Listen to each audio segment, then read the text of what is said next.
यह कहानी राजस्थान के कोटा शहर की एक भूतिया हवेली के बारे में है।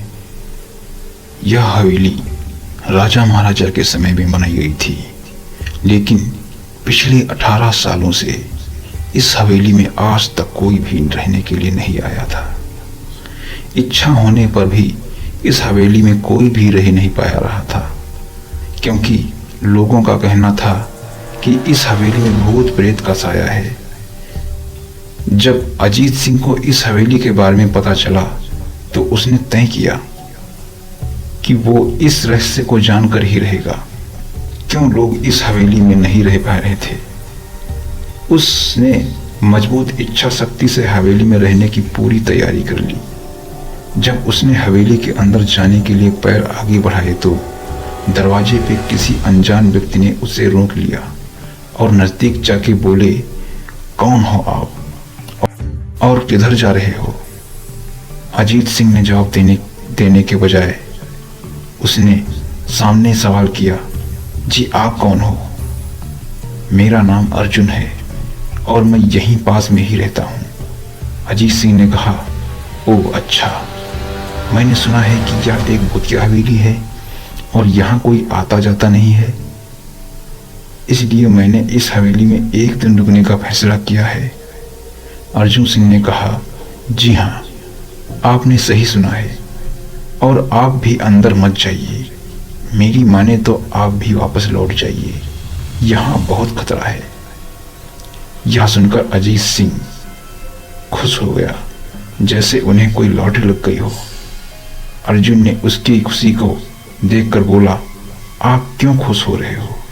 आपको तो भूत का नाम सुनकर डर लगना चाहिए। शायद आपको पता नहीं होगा कि मैं भूत प्रेत में काफी दिलचस्पी रखता हूँ। अगर इस हवेली में भूत है तो मैं अंदर जरूर जाऊंगा और सारी सच्चाई का पता भी लगाऊंगा। इतना कहकर अजीत सिंह उस हवेली में चला गया। अंदर जाके अजीत सिंह ने अपनी बैग को साइड में रखा और हवेली के चारों ओर देखने लगा।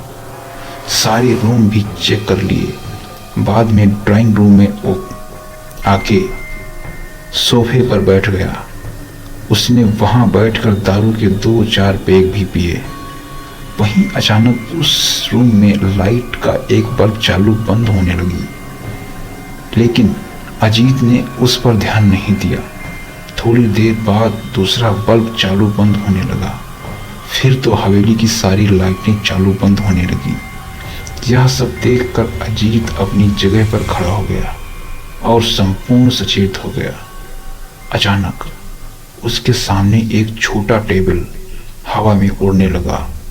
करीबन 6 फुट हवा में ऊपर जाके गोल गोल घूमने लगा और बाद में अजीत की और तेजी से आने लगा।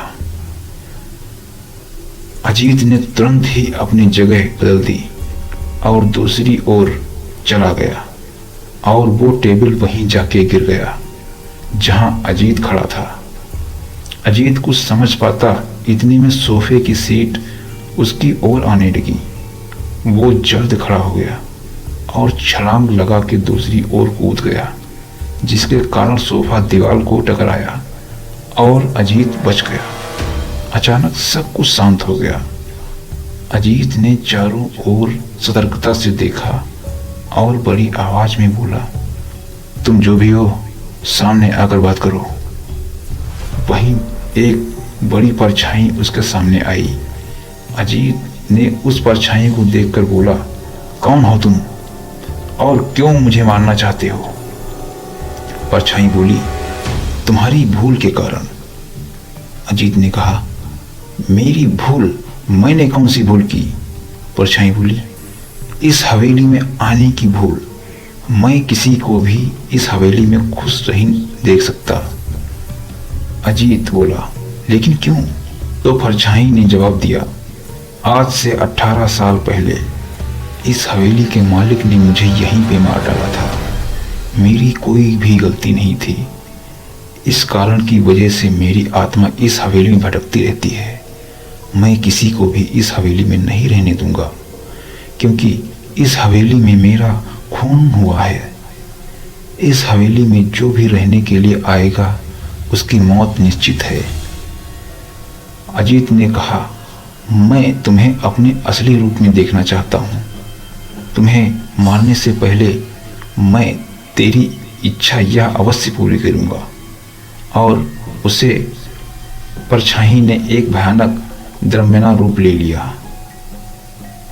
उसका चेहरा इतना भयानक था कि अजीत भी एक क्षण के लिए डर गया था, लेकिन दूसरे ही क्षण में उसने अपने आप पर काबू पा लिया। बाद में इसने अपनी जेब से सफेद पाउडर निकाला और उस भूत के पैर पर फेंक दिया। भूत के पैर पाउडर पड़ते ही वो जलने लग गया। बड़ी बड़ी ज्वाला उठने लगी। वो बहुत जोर जोर से चिल्लाने लगा और बाद में पूरी तरह से जल गया। उसके बाद अजीत ने चैन से सांस लिया और वहीं पर सो गया।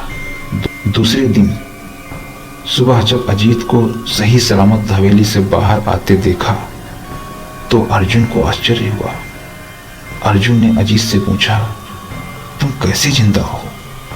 जब अजीत ने अर्जुन को कल रात की घटी घटना को पूरी तरह से बताया और बोला, अब यह हवेली भूतिया हवेली नहीं रही। तो दोस्तों, कैसे अजीत ने इस हवेली को भूतिया हवेली सांप से मुक्त कर दिया। यह आपको कहानी कैसी लगी? दोस्तों, यह कहानी राजस्थान के कोटा की भूतिया हवेली थी। कैसी लगी प्लीज़ हमें कमेंट में ज़रूर बताएं। अगर आप चैनल पर नए हैं तो हमारे चैनल को सब्सक्राइब करके बेल आइकन प्रेस करिए ताकि हमारी नई कहानी आप तक ज़रूर पहुंच सके।